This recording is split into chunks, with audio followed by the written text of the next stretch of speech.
Someone had asked about whether consciousness was physical. Did consciousness live in the body? And we were speaking about how, no, it didn't. It's not contingent upon the body. But our physical brain is the means through which we interact with consciousness. It's the means through which we understand consciousness. It's the means through which we expand our consciousness. That you need to utilize your physical brain to sit down and meditate.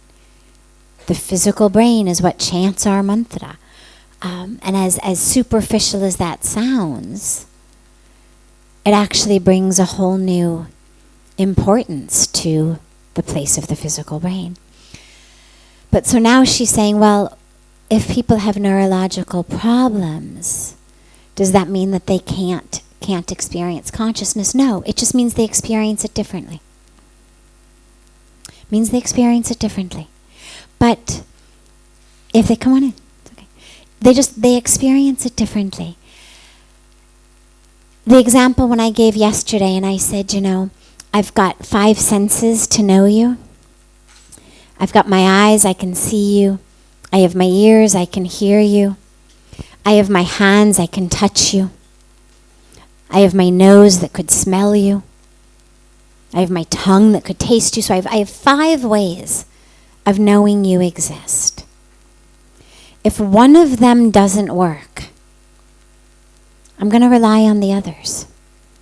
So what we know, not just with regard to consciousness, but with regard to all aspects of life, people who are blind develop incredible senses of hearing and smell.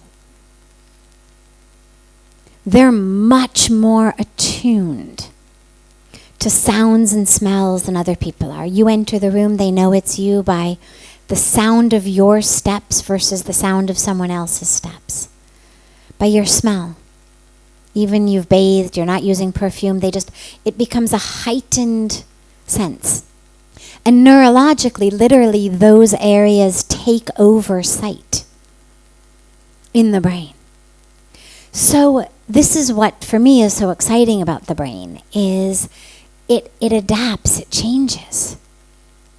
And so if you've got a neurological issue, you're going to move through the world, not just consciousness, differently. You're going to process information differently, depending on what your neurological issue might be. Consciousness is still available to you.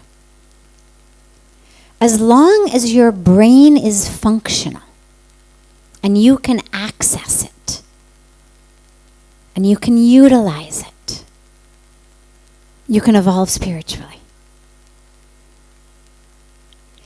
The point that I was making yesterday was, if you are brain dead, no brain activity whatsoever, the body may be alive. You're still conscious on some level. There's still consciousness in you. The soul is still in you.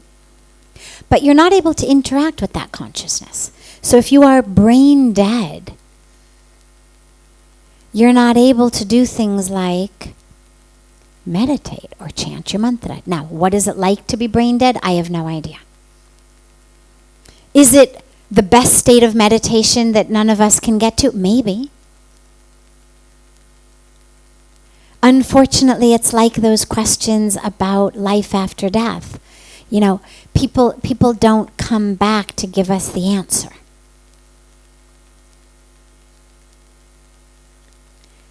So we don't know. But what we do know is that when you meditate, when you're having deep spiritual experience, we now know neurologically a lot about what that looks like. And it's actually really exciting studies about which parts of the brain are on and off, which parts are heightened. Certain parts are heightened, certain parts are less heightened. But if you've got a neurological issue, you're just going to have a different experience. That evolving consciousness is just going to happen differently for you. In the same way that, people with dyslexia, let's say. Well, they can read. They just read differently. They can see, but certain things happen with letters that's just different. They have to be taught in a different way. They practice reading in a different way. But they can still read. They can still develop intellectually.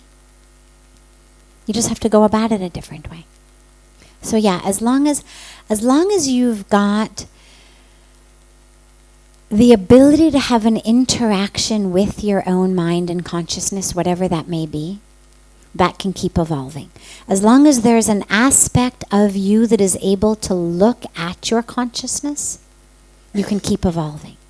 That's what the brain enables us to do. Is so I can close my eyes to meditate. Let's say, and I'm watching my breath. And while I'm watching my breath and chanting my mantra, a thought comes.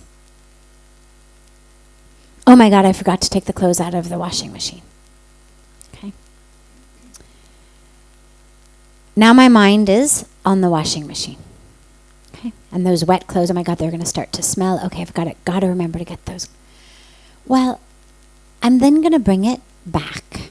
That's what we do when we meditate. Mind wanders, you bring it back. Well, if my mind has gone to my wash, who noticed that it had wandered?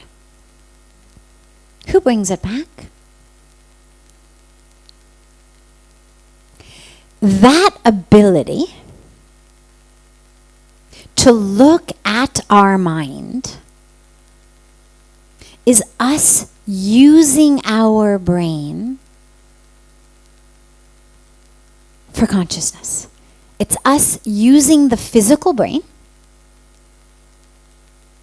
to interact with consciousness. When I say I'm going to meditate and I'm going to watch my thoughts, well, who's the I watching my thoughts? I mean, we can talk about witness. That's just a word. Where's that all happening?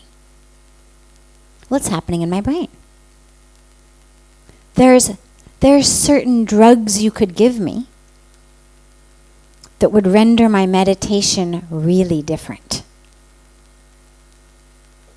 That would render that experience really different. Now, that being said, we were speaking last night about, chemicals, how they alter our brain. That being said, there are incredible stories of enlightened mystics and saints who have been given very high dosages of very powerful drugs, and it didn't impact them at all. There have been stories about it being given to Yogananda. There have been stories about it given to Neem Karoli Baba, and they just, nothing. So there is actually a state that you can get to where it doesn't impact, but that's a different story. So a neurologic issue does not mean you cannot expand your consciousness. You absolutely can. Depending on what the issue is, you just may have to go in a different way. Like people who are dyslexic go into reading in a different way. They go into learning in a different way. People who are blind interact with the world in a different way. Heightened sense of smell, heightened sense of touch, of hearing. Just different.